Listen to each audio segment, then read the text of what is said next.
प्यारे बच्चों, तो हम लोग लगातार थ्योरी क्वेश्चंस डिस्कस कर रहे हैं जो ट्वेल्थ बोर्ड के लिए इंपॉर्टेंट थ्योरी क्वेश्चन है।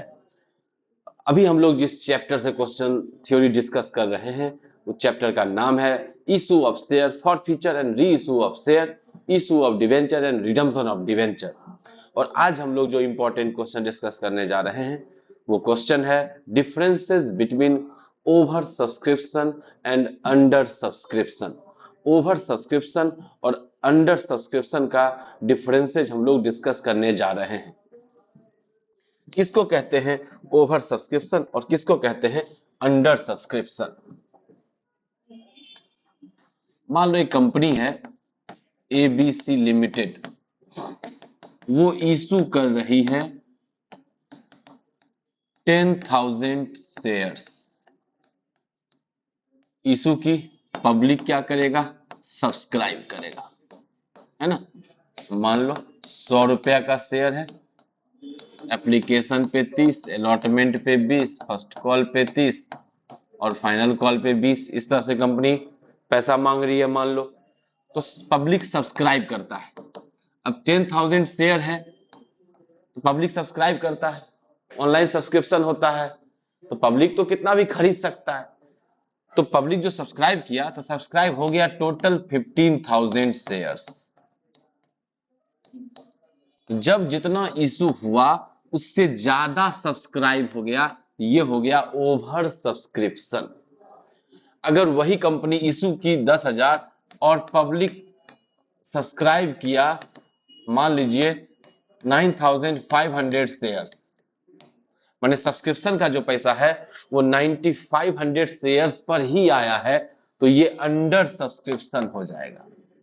जितना शेयर इशू किया गया उससे ज्यादा शेयर सब्सक्राइब हो गया, मतलब सब्सक्रिप्शन का पैसा जो है वो ज्यादा आ गया है जितना शेयर पे आना चाहिए। जैसे इस एग्जांपल में 10,000 शेयर पर आना चाहिए सब्सक्रिप्शन का पैसा, 15,000 शेयर पे आ गया, तो ये ओवर सब्सक्रिप्शन कहलाएगा, ये शेयर्स का ओवर सब्सक्रिप्शन कहलाएगा। लेकिन अगर 10,000 शेयर इशू किया और सब्सक्राइब 9,500 हुआ, मतलब सब्सक्रिप्शन का पैसा जो है 9,500 शेयर पर आया है, तो ये अंडर सब्सक्रिप्शन हो गया। तो ओवर सब्सक्रिप्शन जब होता है तो कंपनी क्या करेगी, तो 15,000 शेयर पे पैसा आ गया जबकि 10,000 शेयर पर ही आना चाहिए था। जो एक्सेस पैसा आ गया है उसको कंपनी चाहे तो रिफंड कर देगी, जो जितना इतना एक्सेस भेजा है उसको रिफंड कर देगी, या जो एक्स्ट्रा पैसा आ गया है उसको अलॉटमेंट पे और आगे के कॉल्स पर एडजस्ट कर लेगी, या तो रिफंड कर देगी या एडजस्ट कर लेगी। अंडर सब्सक्रिप्शन अगर होता है तब तो भाई जितना शेयर सब्सक्राइब हुआ है उतना ही शेयर अलॉट कर देगा। तो सर अगर मान लीजिए 8,000 शेयर ही सब्सक्राइब हुआ तब, जैसे यहां एग्जांपल लिए कि 10,000 शेयर में 9500 शेयर सब्सक्राइब हुआ, ये भी अंडर सब्सक्रिप्शन है। 10,000 शेयर इशू की 8,000 शेयर ही क्या हुआ, सब्सक्राइब हुआ, ये भी अंडर सब्सक्रिप्शन है। तो इसको कंपनी अलॉट ही नहीं कर सकती। कहने का मतलब है कंपनी जितना शेयर इशू करती है उसका 90% सब्सक्राइब होना जरूरी है, तभी कंपनी अलॉट कर सकती है शेयर होल्डर को शेयर्स।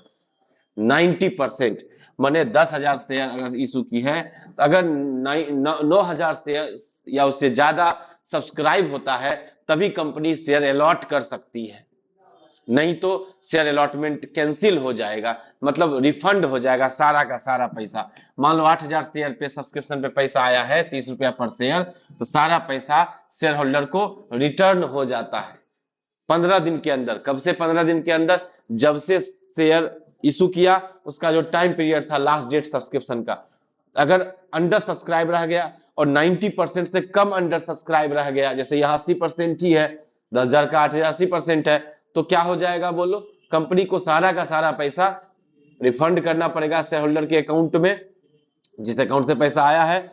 और ये जो है 15 दिन के अंदर करना पड़ेगा। कब से 15 दिन के अंदर, जब से शेयर सब्सक्रिप्शन का लास्ट डेट रहा है तब से, ठीक है। 90% या उससे ज्यादा शेयर सब्सक्राइब होना चाहिए, तभी कंपनियां शेयर अलॉट कर सकती हैं, ठीक है। अब चलो इसका डिफरेंसेस समझते हैं। पहला डिफरेंस मीनिंग में application receive the are more than the share offered. जैसे एग्जांपल में बताया कि ओवर सब्सक्रिप्शन में क्या हुआ है, शेयर इशू किया गया है 10,000 और सब्सक्राइब हो गया है 12,000 15,000, ज्यादा शेयर सब्सक्राइब हो गया है जितना इशू किया गया है, ओवर सब्सक्रिप्शन है। और application receive as less than the share offered, 10,000 share issue किया गया, अगर 9,000 9,500 अगर शेयर सब्सक्राइब हुआ है तो ये अंडर सब्सक्रिप्शन कहलाएगा। या ओवर सब्सक्रिप्शन में क्या है, एक्सेस सप्लाई है। जैसे 10,000 शेयर पर आना चाहिए था एप्लीकेशन का पैसा, आ गया है कितना 15,000 शेयर पे, आ गया है कितना 12,000 पे, तो एक्सेस सप्लाई हो रहा है। और यहाँ पे फॉल शॉर्ट ऑफ सप्लाई, और यहाँ पे तो 10,000 में 9500 ही हो रहा है, तो सप्लाई जो है वो शॉर्ट है। ये पॉजिटिव साइन है ओवर सब्सक्रिप्शन इन्वेस्टर्स का अपने आपके कंपनी पे कॉन्फिडेंट है, आपके कंपनी में इंटरेस्ट है, तब तो वो ज्यादा से ज्यादा शेयर खरीदना चाह रहे हैं, जिस चक्कर में शेयर ओवर सब्सक्राइब हो गया। जबकि यहाँ पे दिखाता है ये निगेटिव सिग्नल है इन्वेस्टर्स का आपके प्रति, आपकी कंपनी के प्रति जो है इंटरेस्ट, और जो आपके कंपनी के प्रति कॉन्फिडेंट है वो लो है, निगेटिव सिग्नल हो गया। कहता है requires either rejection of some application और प्रोराटा अलॉटमेंट। तो जो पैसा एक्सेस आ गया क्योंकि ओवर सब्सक्राइब हो गया, 10,000 शेयर इशू किए, 15,000 शेयर पे पैसा आ गया, तो जो ज्यादा पैसा आ गया आप उसको या तो रिटर्न कर दो, रिफंड कर दो जो एक्सेस मनी है, या उसको आगे के कॉल पे एडजस्ट कर लो। और यहाँ पे तो भाई साहब अगर 90% से ज्यादा सब्सक्राइब है लेकिन अंडर सब्सक्रिप्शन है, तो जितना शेयर सब्सक्राइब हुआ है उतना ही शेयर आप अलॉट कर दो। जैसे 10,000 शेयर में अगर 9,500 शेयर क्या हुआ है, सब्सक्राइब हुआ है, तो 9,500 शेयर ही अलॉट किया जाएगा। यहाँ रिफंड एक्सेस पैसा तो है नहीं जिसको रिफंड की बात होगी।